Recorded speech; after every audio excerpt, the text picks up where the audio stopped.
The rain in Seoul didn't wash away the grime, it just made the neon lights reflect off the asphalt like oil slicks on a dirty mirror. For Lee Ha-eun, the rain meant two things: her scooter's brakes would be slippery, and the tips would be lousy because rich people hated opening their doors to wet delivery drivers. She adjusted her helmet, wiping the condensation from the visor with a gloved hand, and checked the GPS mounted on her handlebars. The destination was the Obsidian Tower, a slab of black glass and steel that pierced the sky in the heart of Gangnam. It was the kind of place where a single apartment cost more than Ha-eun would earn in 10 lifetimes of delivering pepperoni supremes. She throttled the beat-up scooter, weaving through the gridlocked traffic of luxury sedans and taxis. Ha-eun wasn't just a delivery girl. She was a ghost in the city, invisible to the people she served. They saw the uniform, the insulated bag, the helmet, they never saw the eyes behind the visor. And that was fine by her. In her former life, visibility had been dangerous.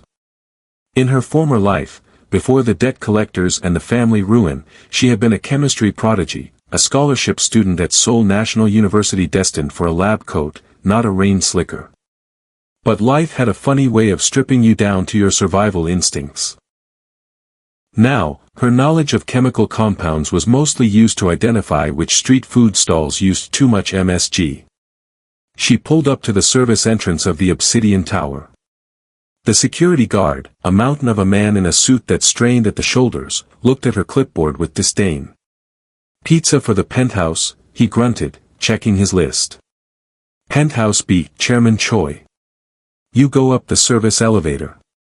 Don't touch anything. Don't look at anyone. Drop it and leave." "Understood," Ha-eun said, her voice muffled by the helmet. She unstrapped the thermal bag, the smell of garlic and melted cheese wafting out into the sterile, air-conditioned lobby. It was a comforting, greasy scent that felt violently out of place in the marble-floored hallway. The service elevator ride was long and silent. Ha-eun watched the floor numbers tick up, 40, 50, 60. Penthouse B. This wasn't just a residence. It was the headquarters of the Buchan Syndicate's legitimate front operations. Rumor had it that Chairman Choi Tae-sung, the Iron Tiger, ran his empire from here. Ha-eun didn't care about rumors. She cared about the $50 tip guarantee for orders over $500. The order was massive, 10 extra-large pizzas, loaded with meat, olives, and peppers. A feast for a meeting, or a last supper. The elevator doors opened directly into a hallway lined with modern art that looked like splashed blood. 2 guards stood by the double doors at the end. They patted her down, checking for weapons, waving a wand over the pizza bag. Finding nothing but carbs and cholesterol, they buzzed her in. The room beyond was cavernous. A long mahogany table dominated the center, surrounded by men in dark suits who radiated tension like heat from a pavement. At the head of the table sat Choi Tae-sung. He was younger than Ha-eun expected, maybe early 30s, with sharp features and eyes that looked like they hadn't slept in a week. He radiated a quiet, terrifying power, the kind of gravity that pulled everything in the room toward him. To his right sat a man who looked like a softer, more polished version of him, his younger brother, Choi Min-jae. Min-jae was smiling, talking animatedly, his hands gesturing with a manic energy that didn't match the somber mood of the other lieutenants. "Come on, Hyun," Min-jae was saying, his voice loud in the quiet room. "It's a celebration. The merger is done. The Northern Territories are ours. We used to eat this trash every Friday night when Dad was alive, remember? I ordered it for old time's sake." Tae-sung looked at his brother with an unreadable expression. He looked exhausted, a man carrying the weight of a crown he hadn't asked for. "Pizza, Min-jae. Really?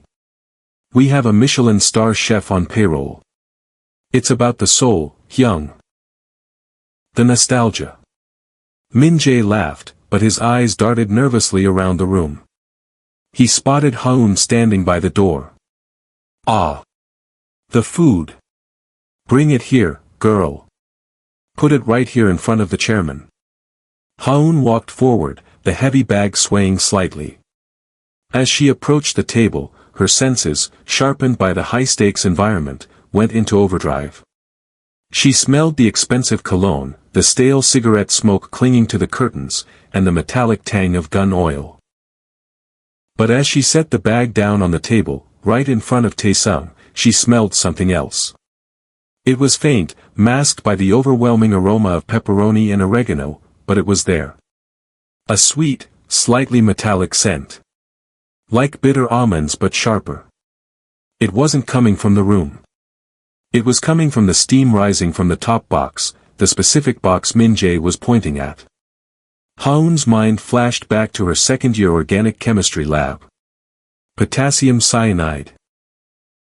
Or perhaps arsenic trioxide if mixed with a solvent. But the smell, that distinct, sickly sweetness that shouldn't be on a pizza. She froze for a fraction of a second. She looked at Min-jae. He was sweating. Not from heat, but a cold, clammy sheen on his forehead. His eyes were fixed on the pizza box with a hungry, desperate intensity.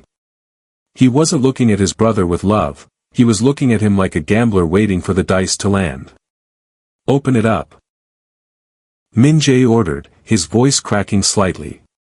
Let the chairman have the first slice. The meat lovers. His favorite. Ha-eun unzipped the bag. She pulled out the top box. The cardboard felt warm. She placed it in front of Tae-sung. The chairman looked at the box with disinterest, reaching for a napkin. He was going to eat it. He was going to take a bite to appease his annoying brother, and he was going to die right there on the Persian rug. Ha-eun had a choice. She could turn around, walk out, collect her tip at the door, and read about the heart attack in the papers tomorrow. That was the smart play. That was the survival play. But looking at Tae-sung's tired face, and the snake-like anticipation in Min-jae's eyes, something in her rebelled. She hated bullies. She hated cowards. And poisoning your own brother over a pizza was the act of a supreme coward. She flipped the lid open. The steam rose up, carrying that lethal, sweet scent directly into her face. Tae-sung reached for a slice, his hand heavy with gold rings. Wait, Ha-eun said. It wasn't a shout. It was a soft, professional interjection. Tae-sung paused, his hand inches from the crust. He looked up at her, annoyed. What? I need a signature, sir, Ha-eun said, pulling her digital pad out of her pocket. She leaned in, crossing the boundary of personal space that no servant was supposed to cross. She held the pad out with her left hand, forcing him to lean forward to sign. Min-jae stood up halfway. Just sign it and let him eat. Why are you so slow? Ha-eun ignored him. She leaned in close to Tae-sung, pretending to adjust the screen brightness. As her face came inches from his ear, under the guise of pointing at the signature line, she spoke. Her voice was a breath, a whisper barely louder than the hum of the air conditioning. Don't eat that. Your brother poisoned it. Tae-sung didn't flinch. His hand didn't shake. The pen remained steady on the screen. Only his eyes changed. The exhaustion vanished instantly, replaced by a razor-sharp, predatory focus. He signed his name, Choi Tae-sung, with a flourish. He handed the pad back to her. He looked at her, really looked at her, for the first time. He saw the intelligence in her eyes, the lack of fear. He saw a warning delivered by a stranger who had nothing to gain and everything to lose. Thank you, Tae-sung said aloud, his voice calm, level. For the excellent service. He sat back. The slice of pizza sat on the plate, oozing cheese and grease. Min-jae was vibrating with tension now. Eat, Hyung. It's getting cold. Tae-sung picked up the slice. He brought it halfway to his mouth. Min-jae held his breath. The entire room seemed to lean in. Then, Tae-sung stopped. He lowered the slice back to the plate. He turned his head slowly to face his brother. A slow, terrifying smile spread across his face. You know, Min-jae, Tae-sung said, his voice conversational, I just remembered something. You always loved the meat lovers more than I did. Mom used to give you the last slice. Min-jae's face went pale. No, Hyung. I ordered it for you. I'm gluten intolerant now. Remember? Gluten intolerant. Tae-sung laughed, a dry, humorless sound. Since when? Since yesterday. Come on. Eat with me. It's bad luck to eat alone on a celebration night. Tae-sung pushed the plate across the mahogany table. The slice sat there like an accusation. Eat it, Min-jae. The silence in the room shattered. The lieutenants, sensing the shift in the air, stopped their side conversations. Hands drifted toward suit jackets. The air grew thick with impending violence. I'm not hungry, Min-jae stammered, backing away from the table slightly. I insist, Tae-sung said, his voice dropping an octave, becoming a growl. You went to all this trouble to order it. To bring it up here. To make sure I ate it first. It would be rude to refuse your own hospitality. Eat. The pizza. Min-jae looked at the pizza, then at his brother, then at Ha-eun. His eyes locked onto the delivery girl. He realized she had said something. He realized his plan, months in the making, had been dismantled by a girl in a rain slicker. You. Min-jae hissed, pointing a trembling finger at Ha-eun. What did you say to him? You lying little witch. Min-jae lunged for the gun tucked into his waistband. Down. Tae-sung roared, flipping the heavy table sideways with a superhuman surge of adrenaline-fueled strength. Ha-eun dropped to the floor as the room exploded into chaos. The heavy mahogany table crashed onto its side, forming a barricade. Gunshots rang out, pop pop pop, shattering the expensive vases and tearing through the drywall. Min-jae's loyalists, clearly prepared for a coup, drew their weapons on Tae-sung's men. Ha-eun scrambled backward, crawling toward the cover of a marble pillar. She was trapped. She was unarmed. And she was in the middle of a Mafia civil war. She felt a hand grab her ankle. She lashed out, ready to kick, but a strong grip hauled her behind the overturned table. She found herself face to face with Tae-sung. He was crouching, a silver pistol in his hand, his eyes scanning the room. You have a death wish, pizza girl, he shouted over the deafening roar of gunfire. I have a chemistry degree. Ha-eun shouted back, clutching her helmet. And a very low tolerance for fratricide. Tae-sung looked at her, a flicker of amusement crossing his intense face even as a bullet splintered the wood inches from his head. Stay down. If we survive this, I'm giving you the biggest tip of your life. Just get me out of here. Ha-eun yelled. Work in progress. Tae-sung returned fire, dropping one of Min-jae's men. Min-jae. It didn't have to be this way. You stood in my way for too long, Hyung. Min-jae screamed from behind the wet bar, firing blindly with an Uzi. The syndicate needs new blood. It needs vision. Not your tired old code of honor. Vision? Tae-sung scoffed, ducking another volley. You tried to poison me with a $20 pizza.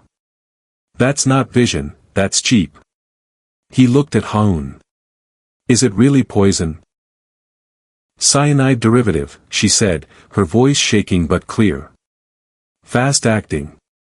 Respiratory failure in minutes. If you had taken a bite, you'd be convulsing on the floor right now. Tae-sung's expression hardened into pure granite. He didn't just want me dead. He wanted me to suffer. He checked his magazine. Okay. No more mercy. He turned to his head of security, a bleeding man named Kong holding a shotgun. Cover me. I'm going for the brother. Sir, It's suicide. Kang yelled. It's family business. Tae-sung retorted. He looked at Ha-eun. Can you run? I delivered 10 pizzas in a typhoon last week, Ha-eun said, pulling her helmet on tight. I can run. Good. When I move, you sprint for the service elevator. Kang will cover you. Go. Tae-sung vaulted over the table, roaring a battle cry, drawing the fire of every traitor in the room. Ha-eun didn't hesitate. She scrambled to her feet and sprinted for the door, glass crunching under her boots. Bullets whizzed past her like angry hornets. She slammed into the elevator button, praying the doors would open. They didn't. The panel was dead. They cut the power. Ha-eun realized with horror. She was trapped. She turned back to the room. Tae-sung was pinned down behind a sofa, outflanked. Min-jae was advancing, a cruel smile on his face. He had the high ground. He had the numbers. And he had the hate. Ha-eun looked at her delivery bag, still lying near the overturned table. The other 9 pizzas were in there. And in her pocket, she had a small bottle of pepper spray, standard issue for late-night deliveries, and a lighter she used for, well, nothing good. She wasn't a soldier. She wasn't a gangster. But she was a chemist. And she knew that flour, grease, and cardboard were highly flammable. Hey! Min-jae, she screamed, stepping away from the useless elevator. Min-jae turned, surprised to see the delivery girl still standing. You're the first one I'm going to kill. You forgot the garlic sauce, she yelled. She grabbed a bottle of high-proof alcohol from a smashed display cart, some expensive brandy, stuffed a napkin in the neck, lit it with her lighter, and hurled it not at Min-jae, but at the stack of pizza boxes near the heavy curtains. The alcohol shattered. The grease-soaked cardboard caught instantly. The heavy velvet drapes, dry and old, went up like a torch. The fire suppression system should have kicked in, but Min-jae had probably disabled it for his coup. Smoke billowed instantly, thick and black. The distraction was chaotic and total. Min-jae's men coughed and stumbled, blinded. Now! Ha-eun screamed at Tae-sung. The smoke from the burning pizza boxes was a thick, acrid curtain that divided the penthouse into the living and the dead. Tae-sung didn't waste the second of confusion Ha-eun had bought him. He moved like a shadow through the gray haze, his silver pistol coughing twice. 2 of Min-jae's men dropped, clutching their legs, their screams swallowed by the roar of the fire consuming the velvet drapes. Tae-sung reached the pillar where Ha-eun was crouching, grabbed the back of her rain slicker, and hauled her to her feet with a strength that bruised. Move, he roared, shoving her toward the hallway leading to the master suite. Ha-eun didn't argue. She scrambled over the polished floor, slipping on shell casings and broken glass, her heart hammering against her ribs like a trapped bird. They burst into the master bedroom, a sprawling space of white leather and chrome that looked more like a spaceship than a place to sleep. Tae-sung slammed the heavy oak door shut and shot the locking mechanism, fusing the metal. It wouldn't hold them forever, but it would buy them a minute. He slumped against the wall, sliding down to the floor, his hand pressing against his side. Dark blood was seeping between his fingers, staining his crisp white shirt a terrifying crimson. You're hit, Ha-eun gasped, dropping to her knees beside him. The adrenaline that had fueled her arson was fading, replaced by the cold, shaking reality of shock. Graze. Ribs. I'm fine, Tae-sung gritted out, though his face was a shade of pale that suggested otherwise. He looked at her, his eyes burning with intense curiosity. You started a fire in a high-rise. You're insane. I created a thermal barrier to disrupt visual acquisition, Ha-eun corrected, her hands hovering over his wound, her mind automatically cataloging the damage. And I saved your ungrateful life. Again. Ungrateful. Tae-sung let out a dry, pained chuckle. I'll be grateful when we're not trapped 60 floors up with a psychopath and his private army. He winced, shifting his weight. The balcony. We can climb down to the terrace below. It's the 59th floor. It's under renovation. It should be empty. He tried to stand, but his leg buckled. Ha-eun caught him, her small frame straining under his weight. Lean on me, she ordered. She wasn't asking. In this moment, with blood on his shirt and sweat on her brow, the social hierarchy of billionaire and servant had evaporated. They were just two prey animals trying to outrun a predator. They hobbled to the sliding glass doors, stepping out into the driving rain. The wind whipped Ha-eun's hair across her face, blinding her. The drop over the railing was a dizzying abyss of wet darkness and city lights miles below. There, Tae-sung shouted over the gale, pointing to a concrete ledge about 10 feet down. Service ladder. It leads to the maintenance deck of the 59th. It looked slippery, rusty, and suicidal. Ha-eun looked at Tae-sung. You can't make that climb with a hole in your side. I make it, or Min-jae puts a bullet in my head. I prefer gravity, Tae-sung said. He holstered his gun and swung his leg over the railing. He moved with agonizing slowness, his face a mask of concentration. Ha-eun followed, her boots skidding on the wet metal. They descended into the storm, the rain soaking them to the bone. Above them, the glass of the penthouse bedroom shattered outward as Min-jae's men breached the door, their flashlights cutting through the rain like lightsabers. There on the terrace, a voice screamed from above. Bullets sparked off the railing inches from Ha-eun's hand. Jump! Tae-sung yelled.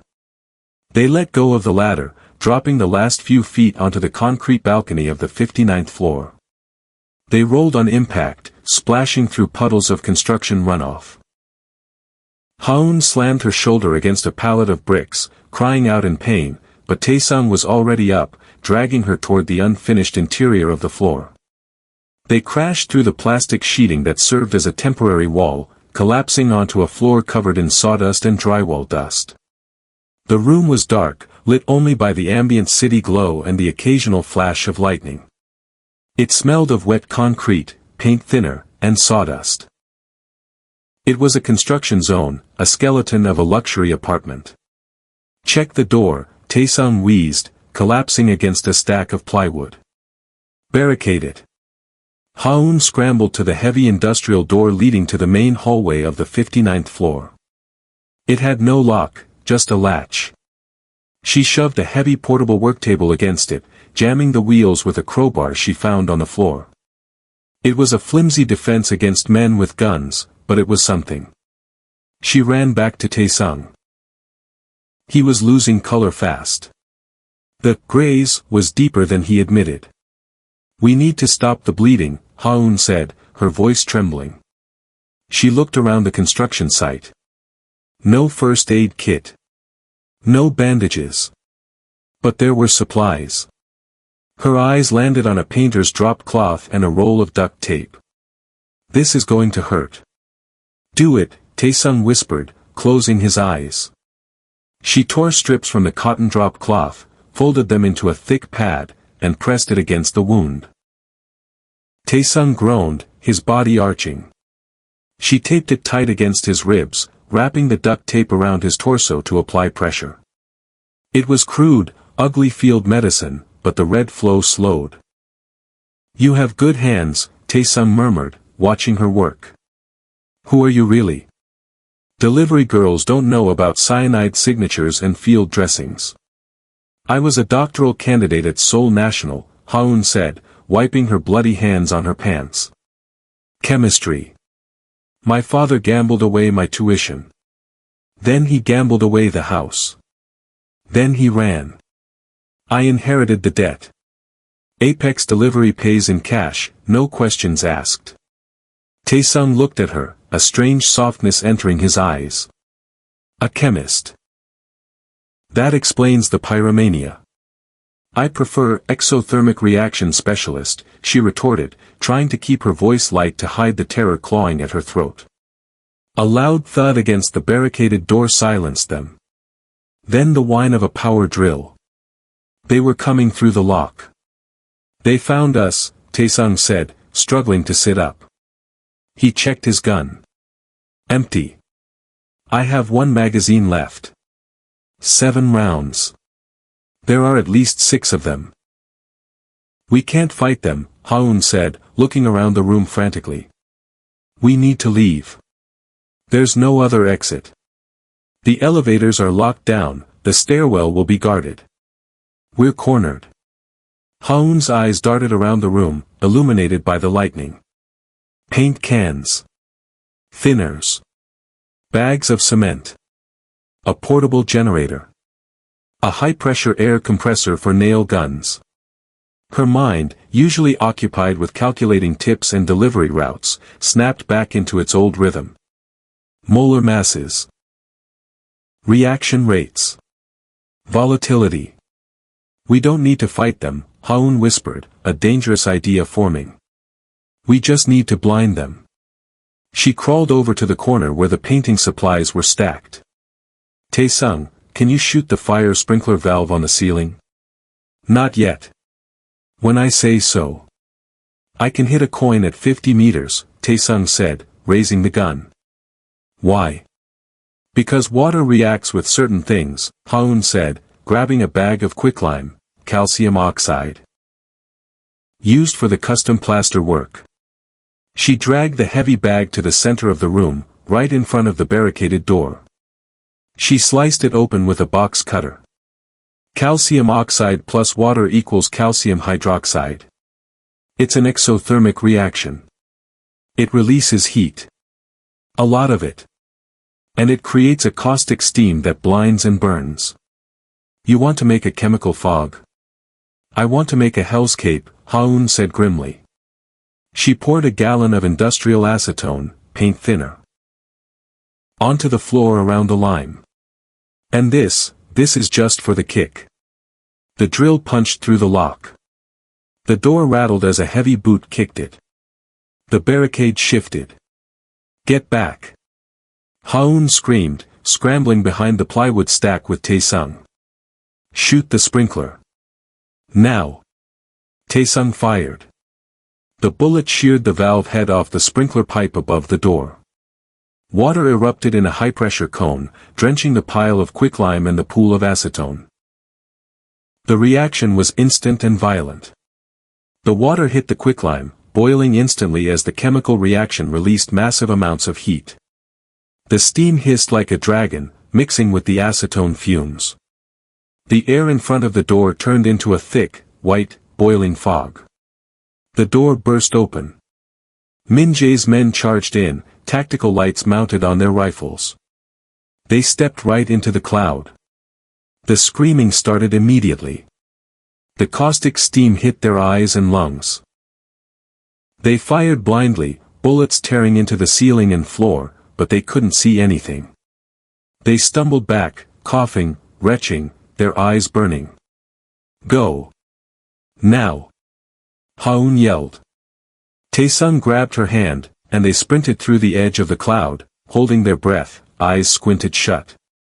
They collided with a blinded gunman, and Tae-sung used the momentum to shove him into the wall, knocking him unconscious. They burst into the hallway, leaving the screaming men behind in the white room. Stairwell. Tae-sung gasped. They reached the stairwell door. Tae-sung kicked it open. Empty. They started down, taking the steps 2 at a time. 58, 57. 56. We need to get to the garage, Tae-sung said. My car is armored. If we can get to it. Your brother knows that, Ha-eun panted. He'll be waiting. He thinks we're trapped on 59. He thinks we're dead. They reached the 50th floor landing when the intercom speakers on the wall crackled to life. Min Jae's voice echoed in the concrete shaft, distorted and manic. Hyung. I know you can hear me. Clever trick with the steam. The girl is smarter than she looks. But you're missing the point. You can run down, but you can't run out. I've sealed the building. The shutters are down. The garage is locked. And I've told the security team there's a terrorist situation. The police are surrounding the building, but they're not coming in. They're waiting for me to give the all clear. Tae-sung stopped on the landing, leaning against the railing. He's bought the police chief. I knew he was ambitious, I didn't know he was this connected. What do we do? Ha-eun asked, her legs trembling from exhaustion. We keep moving, Tae-sung said. But we don't go to the garage. We go to the server room. Floor 20. Why? Because Min-jae is right. We can't shoot our way out. But if I can get to the server room, I can access the external cameras. I can broadcast what's happening inside to the cloud. I can prove he murdered his own men. If I leak that, his allies turn on him. The police chief won't protect the liability. Floor 20, Ha-eun repeated. 30 floors to go. They continued the descent. The adrenaline was fading, replaced by a grueling marathon of pain. Every step sent a shockwave through Tae-sung's injured side. Ha-eun was supporting almost half his weight now. At floor 35, the door to the stairwell banged open above them. Contact. They're in the stairwell. Move. Tae-sung shoved Ha-eun forward. They slid down the banister, skipping flights, as bullets pinged off the metal railings above. They burst out onto the 20th floor, the corporate offices. It was a maze of cubicles and glass walls. Server room is in the center, Tae-sung said, stumbling. He fell to one knee, leaving a smear of blood on the carpet. I need a second. We don't have a second, Ha-eun said, pulling him up. Come on, Iron Tiger. You didn't survive a poisoning just to bleed out in a cubicle farm. They reached the server room, a glass fortress in the middle of the floor. Tae-sung scanned his palm on the biometric reader. Access denied. He locked me out, Tae-sung cursed, hitting the glass. Of course he did. Electronic lock. Ha-eun asked, looking at the keypad. Yes. And reinforced glass. We can't break it. Ha-eun looked at the keypad. She looked at the fire alarm pull station on the wall nearby. She looked at the unsuspecting office water cooler standing in the corner. I can short it, Ha-eun said. But I need a conductor. And a power source higher than what's in the wall. We have guns and bad intentions, Tae-sung said, reloading his last magazine. Will that work? No, Ha-eun said, grabbing the water cooler bottle. She splashed the water over the keypad and the floor in front of it. Then she ripped the power cord from a nearby floor lamp, stripping the wires with her teeth. I need you to shoot the junction box on the ceiling. The high voltage line. You want to electrocute the door. I want to fry the motherboard, Ha-eun said, standing on a chair, holding the exposed wires of the lamp up toward the ceiling. Shoot it. Tae-sung fired. Sparks showered down. The high voltage line snapped, dangling down. Ha-eun caught it with the lamp cord, guiding the arc. She touched the live wire to the wet keypad. Crack zap. Blue light exploded. The smell of ozone filled the air. The keypad melted. The magnetic locks on the server door disengaged with a dying groan. Open. Ha-eun yelled. They tumbled inside the cool, humming sanctuary of the server room just as the stairwell door at the end of the hall burst open. Min-jae walked in, flanked by 4 heavily armed men. He saw them through the glass walls of the server room. He smiled, raising a radio to his lips. They're in the fishbowl. Surround it. No one leaves. Tae-sung locked the manual deadbolt from the inside. He slid down the server rack, clutching his side. He looked at Ha-eun, his face pale, sweat dripping from his nose. We're in, he whispered. But we're trapped. Get the data, Ha-eun said, moving to the main console. I'll watch the door. In, Tae-sung said, using her name for the first time, wait, she hadn't told him her name. He must have read it on her ID badge during the climb. Ha-eun. Lee Ha-eun. She turned. If they breach, Tae-sung said, his eyes intense, you surrender. You tell them I kidnapped you. You tell them you were a hostage.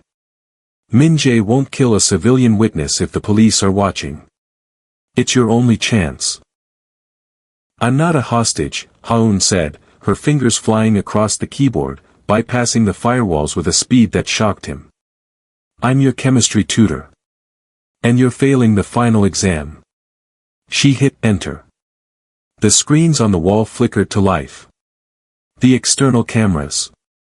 But instead of showing the police outside, they showed something else. The lobby. Min-jae's men were planting explosives on the structural columns. He's not going to let the police in, Tae-sung realized, horror dawning on him. He's going to bring the building down. He's going to bury the evidence in rubble. Ha-eun looked at the screen, then at the door where Min-jae was standing, tapping on the glass with his gun. We have 10 minutes, Ha-eun said quietly. Before this building becomes a tomb. The silence in the server room was broken only by the hum of the cooling fans and the frantic tapping of Ha-eun's fingers on the keyboard. Outside the glass, Min-jae was shouting orders, his voice muffled but furious. He backed away from the glass, gesturing for his men to set charges on the door hinges. They were going to blow the server room open, and they didn't care if they destroyed the servers, or the people inside, in the process. On the monitors, the feed from the lobby showed a nightmare in progress. Min-jae's demolition team was wiring C4 to the main support pillars. The timer on the detonator visible on the screen read 12 minutes. He wasn't just sealing the building, he was bringing the obsidian tower down on top of his brother to bury the coup. Tae-sung groaned, sliding further down the server rack, his face gray. The blood loss was catching up to him. Ha-eun, he whispered, his voice raspy. Leave the data. We need a way out. If that door blows, the shockwave alone will kill us in this enclosed space. I'm not looking for data, Ha-eun muttered, her eyes darting across the building management system schematics she had pulled up. I'm looking for air. This server farm generates a massive amount of heat. It uses a clean agent fire suppression system. FM 200 gas. It removes heat and displaces oxygen to kill fires instantly without damaging electronics. So, the system is zoned, Ha-eun said, a grim smile touching her lips. Zone 1 is this room. Zone 2 is the corridor outside where your brother is standing. She pulled up the command override. It asked for a password. She didn't have one. But she had the root access from the hacked keypad. She bypassed the safety protocols. Min-jae thinks he has us trapped in a fishbowl, she said, her finger hovering over the execute key. He forgot that fish need water, but fires need oxygen. You're going to suffocate them? Tae-sung asked, watching the men outside taping plastic explosives to the glass. I'm going to make them very sleepy, Ha-eun corrected. Hold your breath. The door seals aren't perfect. She hit the key. Outside, a loud hiss erupted from the ceiling nozzles in the hallway. A thick, white fog descended instantly, filling the corridor. Min-jae looked up, confused, just before the gas hit him. It wasn't poison, but it displaced the breathable air in seconds. The men setting the charges stumbled back, clutching their throats, their movements becoming sluggish and uncoordinated. One of them dropped the detonator cord. Another slumped against the wall, sliding down into a heap. Min-jae, realizing what was happening, pulled his jacket over his face and sprinted for the stairwell door, abandoning his men. Now! Ha-eun yelled. She grabbed the fire axe mounted on the wall next to the emergency station. She swung it with all her might at the glass, right where the explosives had been taped but not yet detonated. The glass, weakened by the heat of the earlier drilling and the stress, spider-webbed. A second swing shattered it. They stepped out into the hallway. The air was thin and chemical tasting. Ha-eun coughed, pulling her collar over her nose. The guards were unconscious or groggy, too hypoxic to lift their weapons. Ha-eun kicked a gun away from a reaching hand and grabbed Tae-sung's arm, pulling him toward the elevators. The elevators are locked, Tae-sung wheezed. Not anymore, Ha-eun said. I reset the building status to test mode before I gassed the hall. All cars recalled to the current floor. The elevator doors chimed and slid open. They stumbled inside. Ha-eun hit the button for the lobby. As the doors closed, isolating them from the gas, Tae-sung slumped against the mirrored wall, leaving a streak of blood. He looked at her with a mixture of awe and delirium. Remind me, he whispered, never to make you angry. You still owe me a tip, Ha-eun said, checking his makeshift bandage. The blood had soaked through the duct tape. Stay with me, Tae-sung. We're almost there. The elevator descended rapidly. 20, 15. 10. Min-jae went to the lobby, Tae-sung said, checking his gun. He has the master detonator. If he gets out, he blows the building with us inside. If he stays, he blows it anyway. He's a narcissist, Ha-eun said. He won't blow himself up. He needs to be clear of the blast zone. He'll be at the main exit. The elevator reached the ground floor. The doors opened. The lobby was a cavernous space of marble and gold, now deserted except for the demolition charges strapped to the pillars, their red lights blinking in sync. The timer on the nearest one read 3 minutes. Standing by the revolving glass doors was Min-jae. He was fumbling with a remote detonator, screaming at the locked doors. The security shutters had come down, sealing the building tight. He had trapped himself in his own tomb. Open it. Min-jae screamed at the control panel on the wall, smashing it with the butt of his gun. Open the damn door. You locked it from the outside, remember? Tae-sung called out, stepping out of the elevator. He leaned heavily on Ha-eun, but his gun was raised and steady. No one leaves, Min-jae. That was your order. Min-jae spun around, his eyes wild. He looked from Tae-sung to the detonator in his hand. Stay back. I'll do it. I'll blow us all to hell. You don't have the guts, Tae-sung said, limping forward. You poison pizza. You hide behind armies. You don't die for a cause, little brother. You're a survivor. Just like a cockroach. I am the king.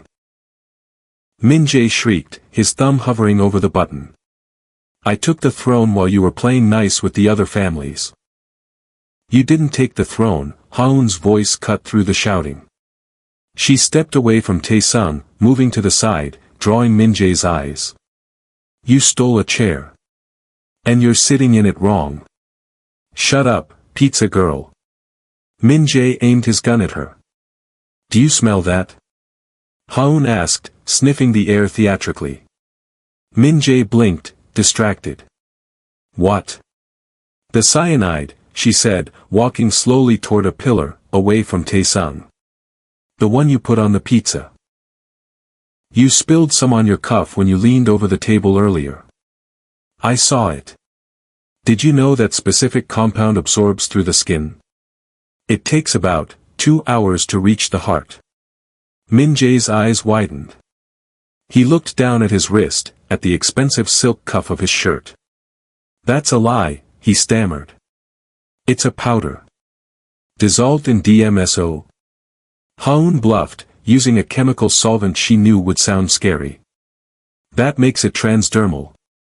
Why do you think your hand is shaking, Min-jae? Why are you sweating so much? It's not the stress.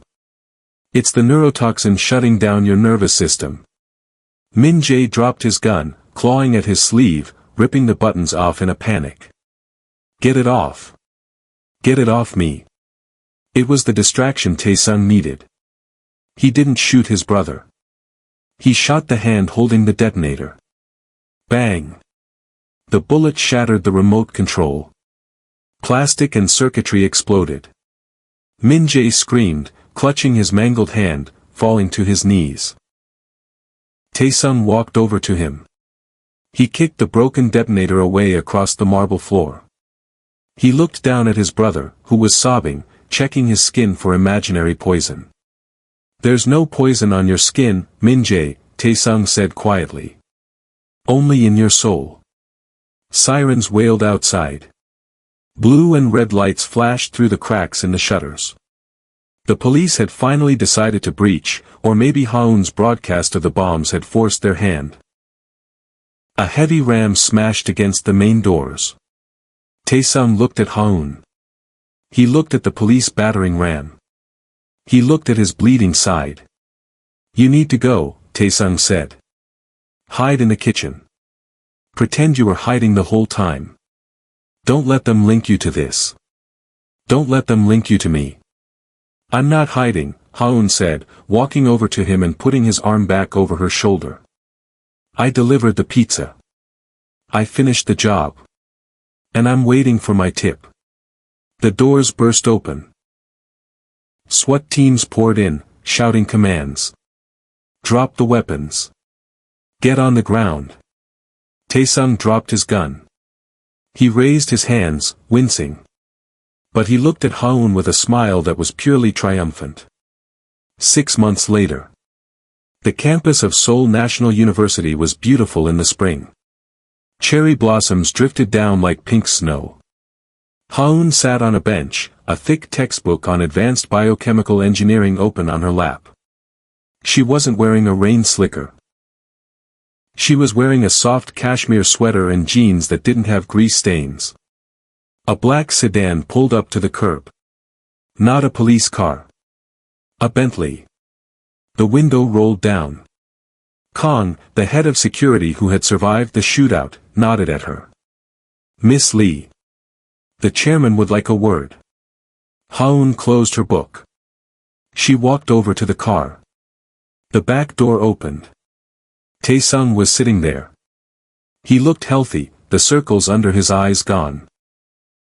He wore a suit that cost more than the university library. "You're hard to find," Tae-sung said. "You changed your number." "I'm focusing on my studies," Ha-eun said, leaning on the doorframe. "Scholarships are hard to keep." "I heard your father's debt was anonymously paid off," Tae-sung said, examining his fingernails. "And the bank made a generous donation to the university in your name. Tuition is covered for the doctorate."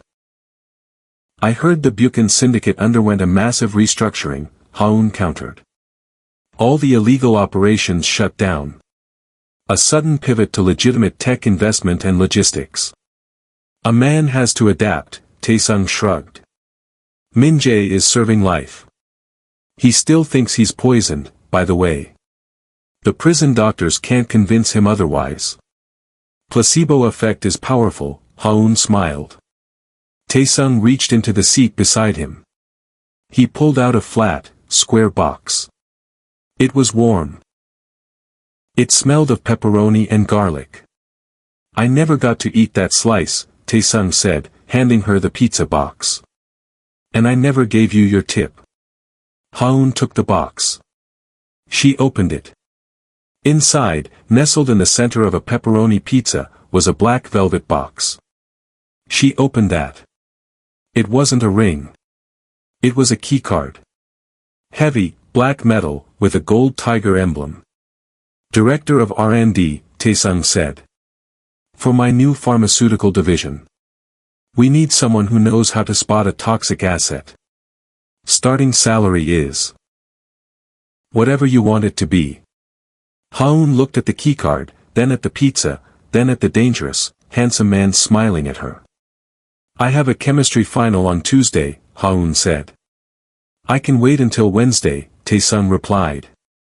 Ha-eun took a slice of pizza. She took a bite. It was cold, greasy, and absolutely delicious.